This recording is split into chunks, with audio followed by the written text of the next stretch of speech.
we had done some initial mocap of one of our choreographers. I think it was to Salt and Pepper's Push It.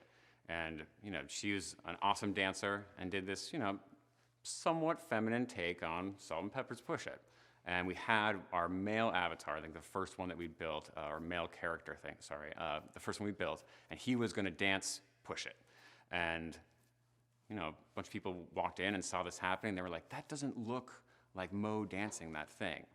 And, we started to go down this path, having these conversations of like, will we mocap everything and have a man dance it and have a woman dance it? Will we say which gender a particular dance belongs to? Will there be dances that are neutral?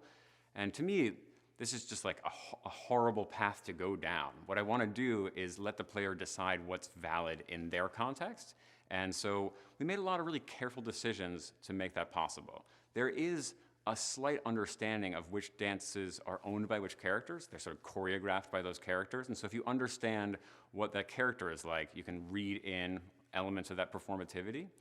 At the same time, we're not saying this is a man's dance, this is a woman's dance, because you can have fun performing in all sorts of different ways. It may not even be something that's resonant with your identity. That doesn't mean that it's not fun to do. Drag is incredibly fun, whether that's an important thing to your identity or just something you're doing for fun.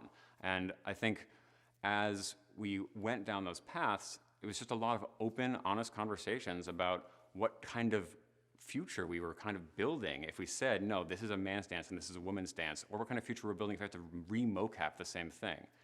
I was looking at BioWare and the Mass Effect series and having male and female shepherds share the same mocap. I was giving a talk at Nordic Games about it. And that notion of sharing the mocap created a very particular character for female shepherd. And when female shepherd's like sitting and interrogating people in like the downloadable little black dress, like her legs are spread open wide because they didn't really expect they're going to put in that little black dress. And to a lot of people, it's like, oh, this is totally badass. This is exactly who female shepherd is to me. And to other people, it's like, no, that's not who I think female shepherd is. And so I've just been really interested in the ways in which there's a potential dissonance between performativity and Dance Central, but there's also this dissonance between the player's sense of who the character is and how that character is represented on screen.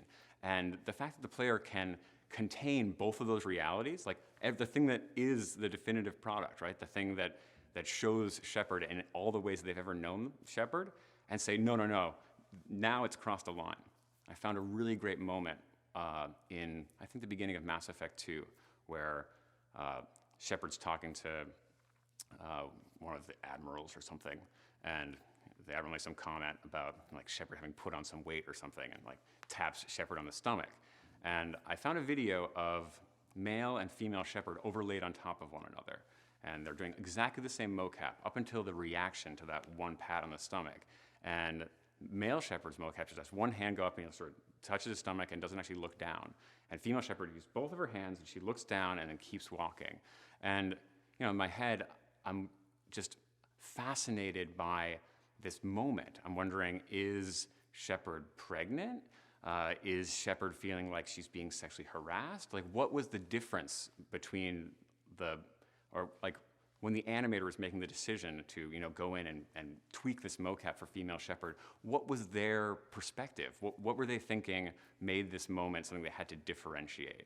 And I think those aspects of gender that are just implicit in our investigations within games are some of the most fascinating things. It's just you're always modeling aspects of the norms of your world in these games. And you can choose exactly how you do that, but it's pretty unavoidable. I think a lot of times we forget that that's one thing we're doing as designers and as developers. We're taking things that we understand and saying, no, we're going to put these out in media and perpetuate these understandings.